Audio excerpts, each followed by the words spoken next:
नमस्कार दोस्तों, स्वागत है आप सभी का। दोस्तों, आज की इस वीडियो में हम पढ़ेंगे कंप्यूटर के टॉप मोस्ट इम्पोर्टेंट क्वेश्चन जो कि आपके हरियाणा पुलिस या एचएससी का जो भी एग्ज़ाम अभी होने वाला है उसमें आने की पूरी पूरी संभावना रहेगी।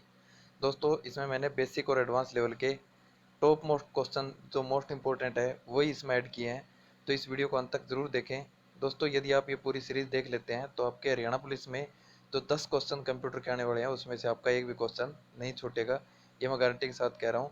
और इस सीरीज़ में हमने जो 11वीं और 12वीं एनसीईआरटी बेस पे जो कंप्यूटर के क्वेश्चन है वो भी कवर किया है, यानी कि हार्ड लेवल के क्वेश्चन है उनको भी कवर किया है और एक आसान लेवल में समझाने की कोशिश की है। तो इस वीडियो को अंत तक ज़रूर देखें। दोस्तों, आज का पहला क्वेश्चन है, एक मेन फ्रेम और एक सुपर कंप्यूटर के बीच मुख्य अंतर क्या है। दोस्तों, इससे आगे बढ़ने से पहले आप सभी से रिक्वेस्ट करूंगा, इस वीडियो को लाइक ज़रूर करें और अपने दोस्तों के साथ एक बार ज़्यादा से ज़्यादा शेयर करें। और जो साथी इस चैनल पर नए आए तो चैनल को सब्सक्राइब भी ज़रूर करें। तो मेन फ्रेम और एक सुपर कंप्यूटर के बीच में अंतर क्या होता है। सुपर कंप्यूटर कुछ प्रोग्रामों को जितना तेज़ संभव हो सकता है प्रोसेस करने पर फोकस करते हैं, जबकि मेन फ्रेम एक साथ चल रहे कई प्रोग्रामों को प्रोसेस करने के लिए अपनी शक्ति का प्रयोग करते हैं। शायद आपको समझ में आ गया होगा, जो सुपर कंप्यूटर है वो क्या करते हैं, प्रोग्रामों को जितना तेज़ संभव हो सकता है वो प्रोसेस करने पर फोकस करते हैं। यानी कि जो सुपर कंप्यूटर है वो प्रोग्रामों को फास्ट बनाने के लिए यूज़ किए जाते हैं, लेकिन जो मेन फ्रेम कंप्यूटर होते हैं वो क्या करते हैं, प्रोग्रामों को प्रोसेस करने के लिए अपनी पावर का यूज़ करते हैं। यानी कि उनको प्रोसेस करने के लिए वो पावर का यूज़ करते हैं, लेकिन जो सुपर कंप्यूटर है वो क्या करते हैं, फास्ट चलाने के लिए यूज़ किए जाते हैं। शायद आपको ये समझ में आ गया होगा। देख लेते हैं अगला क्वेश्चन। अगला क्वेश्चन है, मोजिला फायरफॉक्स जैसे प्रोग्राम जो वेब पर विंडो संचालन करते हैं इसको क्या कहा जाता है। तो ये आप सभी को पता होगा, इसको बोलते हैं वेब ब्राउज़र। मोजिला फायरफॉक्स क्या है, यह एक वेब ब्राउज़र है। अगला क्वेश्चन देख लेते हैं, रिसाइकल बिन का कार्य क्या होता है।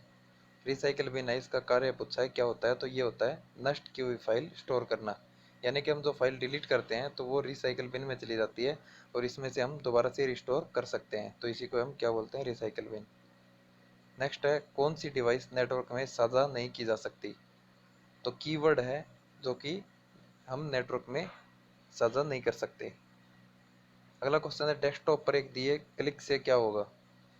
डेस्कटॉप पे एक क्लिक देते हैं तो उससे क्या होगा, डिस्प्ले प्रॉपर्टी डायलॉग बॉक्स खुल जाएगा। डेस्कटॉप पे जाके यदि हम एक क्लिक करते हैं तो इससे क्या होता है, डिस्प्ले प्रॉपर्टी का डायलॉग बॉक्स खुल जाएगा।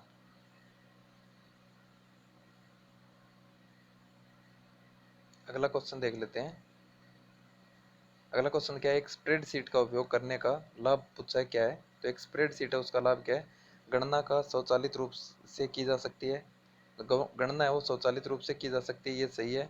परिवर्तनशील गणना स्वचालित रूप से अद्यतन हो सकती है और अधिक लचीलापन होता है। तो ये सारी चीज़ें स्प्रेडशीट के लिए जो है लाभ बताए गए हैं, स्प्रेडशीट के सही हो जाएंगे। अगला क्वेश्चन है, डॉक्यूमेंटेशन में शामिल होना चाहिए। तो डॉक्यूमेंटेशन के लिए बताना आपको क्या क्या शामिल होना चाहिए। पहले नंबर पे आउटपुट डेटा के गंतव्य और यूजर, ये चीज़ है डॉक्यूमेंट में शामिल होनी चाहिए, बिल्कुल सही है। दूसरे नंबर पे क्या है, इनपुट डेटा के स्रोत। तो इनपुट डेटा के स्रोत है वो भी डॉक्यूमेंटेशन में शामिल होने चाहिए। तीसरे नंबर पे है वर्कबुक के उद्देश्य के बारे में जानकारी। तो वर्कबुक के उद्देश्य के बारे में जानकारी भी होनी चाहिए। तो ये तीनों ऑप्शन है वो बिल्कुल सही हो जाएंगे। अगला क्वेश्चन है, एम एस एक्सेल में सेलेक्टेड सेल को एडिट करने के लिए खालिस्तान दबाते हैं। तो एम एस एक्सेल है उसमें सेलेक्टेड सेल को एडिट करने के लिए हम क्या दबाते हैं, F2 दबाते हैं। याद रखें, फंक्शन की 2 होती है जो वो एडिट के लिए यूज़ की जाती है। अगला क्वेश्चन है, आप विद्यमान एक्सेल वर्कशीट डाटा और चार्ट को किसके प्रयोग द्वारा HTML डॉक्यूमेंट में बदल सकते हैं। तो जो विद्यमान एक्सेल वर्कशीट डाटा होती है उसमें चार्ट को किसके, इंटरफेस असिस्टेंस विजार्ड के द्वारा हम HTML डॉक्यूमेंट में बदल सकते हैं। किसके द्वारा, IAV यानी कि इंटरनेट असिस्टेंस विजार्ड, या विजार्ड भी बोल सकते हैं आप, इंटरनेट असिस्टेंट विजार्ड के द्वारा। निम्न में से कौन सा वर्ड प्रोसेसर के लिए ग्राफिक्स सॉल्यूशन है। तो वर्ड प्रोसेसर के लिए ग्राफिक्स सॉल्यूशन कौन सा है, क्लिप आर्ट। दोस्तों, शायद आपको ये क्वेश्चन थोड़े हार्ड लग रहे होंगे, लेकिन आपके एग्जाम में इस तरह के क्वेश्चन पूछे जाने की पूरी पूरी संभावना रहेगी। अब आसान क्वेश्चन आपको पता है एचएससी में नहीं पूछे जा रहे हैं, तो आप इन क्वेश्चनों को जरूर पढ़ें। अगला क्वेश्चन है, आप किसके द्वारा वर्तनी और व्याकरण की त्रुटियों का पता लगा सकते हैं? तो वर्तनी और व्याकरण की त्रुटियों का पता हम किससे लगा सकते हैं? स्पेलिंग मिस्टेक F7 से। स्पेलिंग मिस्टेक जानने के लिए हम क्या की का यूज़ कर कौन सी की का यूज़ करेंगे? F7 का। अगला क्वेश्चन है, MS वर्ड में पैराग्राफ इंडेंट करने के लिए शॉर्टकट क्या है? MS वर्ड में पैराग्राफ इंडेंट करने के लिए शॉर्टकट क्या है? Ctrl+M। निम्नलिखित स्टोरेज मीडिया में से कौन सा केवल अनुक्रमिक पहुंच प्रदान करता है? तो केवल अनुक्रमिक पहुंच प्रदान कौन करता है? Magnet tape. केवल अनुक्रमिक पहुंच, ये चीज ध्यान रखें, केवल अनुक्रमिक पहुंच प्रदान कौन करता है? Magnetic tape. ईमेल संदेशों के स्टोरेज क्षेत्र को क्या कहा जाता है? तो जहाँ पे मेल आती है हमारी, जो मैसेज सेव होते हैं ईमेल के, तो स्टोरेज को हम क्या बोलेंगे? उसको बोलते हैं मेल बॉक्स। अगला क्वेश्चन है, समानांतर इलेक्ट्रिकल संयोजन लाइनों का सेट जिसके माध्यम से एक पीसी यूनिट के मदरबोर्ड पर विभिन्न घटक जुड़े होते हैं, तो उसको हम क्या बोलते हैं? बस बोलते हैं।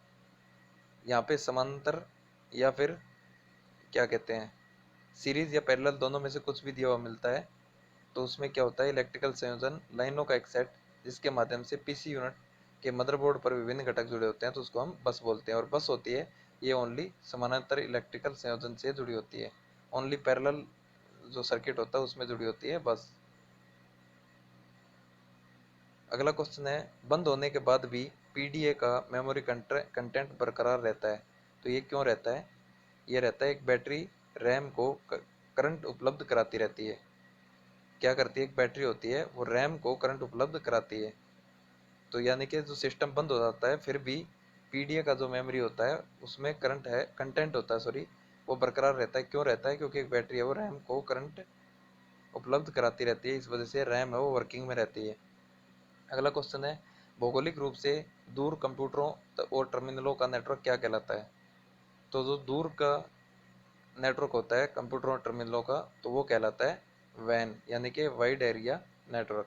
उसे हम क्या बोलते हैं? वैन बोलते हैं। एक बाइट में होता है, तो ये तो आसान सा क्वेश्चन है, सबको पता होना चाहिए। एक बाइट में कितने बिट होते हैं? 8 बिट होते हैं। HTML फॉर्मेट में फाइलों को सेव करना क्या कहलाता है? तो ये कहलाता है किसी को भी वेब ब्राउज़र में फाइलों को देखना संभव बनाता है।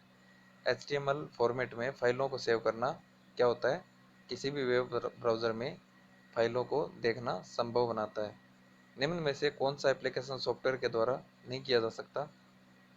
तो कौन सा है जो एप्लीकेशन सॉफ्टवेयर के द्वारा नहीं किया सकता? ये कार्य पूछा है। निवेशकों को वित्तीय रिपोर्ट भेजना, तो ये हम एप्लीकेशन सॉफ्टवेयर से कर सकते हैं। सेल्स मीटिंग प्रेजेंटेशन के लिए चार्ट बनाना, तो ये भी सही बात हम कर सकते हैं। इनवॉइस मेल करने के लिए ग्राहक सूची, ये भी कर सकते हैं। लेकिन हार्ड डिस्क की सफाई है, यानी कि हम उसको क्लीन, यानी कि हम सब कुछ डिलीट है, वो हम एप्लीकेशन सॉफ्टवेयर के द्वारा नहीं कर सकते। तो ये इसका आंसर रह जाएगा। दोस्तों, आज की इस वीडियो में हमने 20 क्वेश्चन, यानी कि 20% है वो मोस्ट इंपॉर्टेंट क्वेश्चन कर लिए हैं। आपको ये वीडियो कैसी लगी आप कमेंट करके ज़रूर बताएं, और आपको वीडियो अच्छी लगी है तो इसको लाइक ज़रूर करें और अपने दोस्तों के साथ ज़्यादा से ज़्यादा शेयर करें। धन्यवाद।